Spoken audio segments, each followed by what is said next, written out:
Princess Leia's journey from an orphaned prisoner of the Empire into a kick-ass space general has been nothing short of stellar to watch over the decades. Somebody has to save our skins. Into the garbage chute, flyboy! But the history behind the Star Wars character is a fascinating galaxy unto itself. Here's the untold truth of Princess Leia. A symbol of hope.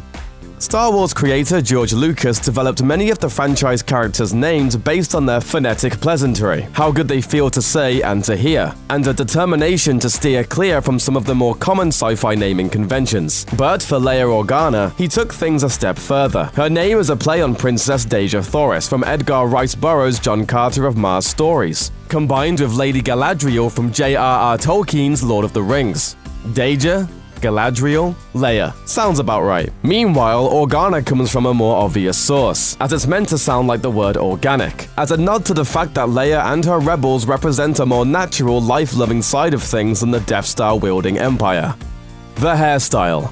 Few have been able to lay claim to a fashion moment as their own as much as Leia and her cinnamon bun style hairdo. Interestingly enough, however, that hemispherical hair almost didn't make it into the movie in the first place. The original concept artwork for Leia had no such hairstyle drawn in, but Lucas landed on the look as a tribute to 20th century Mexican revolutionary women. He told Time magazine that he wanted to capture a kind of southwestern Pancho Villa woman revolutionary look. The buns are basically from turn of the century Mexico. Unfortunately, historians have since stepped forward to dispute his characterization of that era, but there was reportedly an Arizonian tribe of women called the Hopi who wore their hair in a similar fashion around the 1920s. Perhaps not coincidentally, the cultural adoption of the Hopi squash blossom style by non-tribal women of the era was seen as an act of rebellion and feminism for splitting from the mainstream style.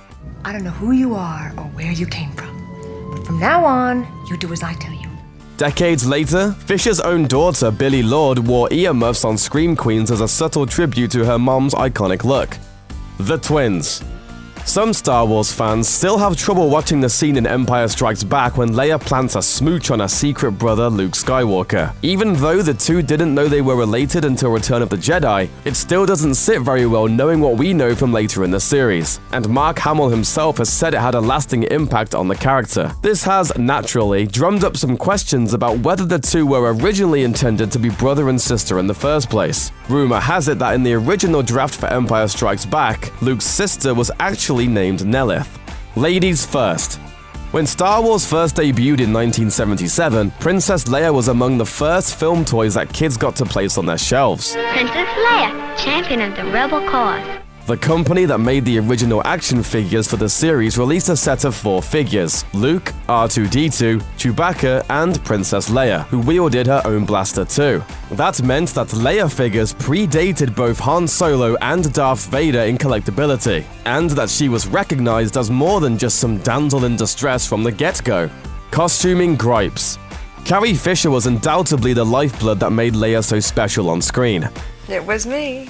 I don't want to brag or anything, So it should come as little surprise that, like her counterpart, Fisher became known as being a bit rebellious. Her wit and resistance to being labeled as a sex pot was also a mainstay of her post-Star Wars fame, and she was particularly outspoken about the challenges of some of Leia's costumes. For example, Fisher revealed in a comedic stand-up special turned memoir, Wishful Drinking, that George Lucas instructed her not to wear a bra under her infamous white dress because, to his mind, women in space wouldn't wear underwear, for fear they'll be strangled in zero-gravity situations. The infamous gold bikini Leia wore while imprisoned by Jabba the Hutt during Return of the Jedi was also a subject of some discord with Fisher, who kindly advised The Force Awakens actress Daisy Ridley to resist a similar fate. However, Fisher ultimately made peace with the costume by creating her own backstory for the look. In response to a citizen movement to have slave Leia items removed from Star Wars merchandise, she said, "To the father who flipped out about it, what am I going to tell my kid about why she's in that outfit? Tell them a giant slug captured me and forced me to wear that stupid outfit, and then I killed him because I didn't like it, and then I took it off, backstage."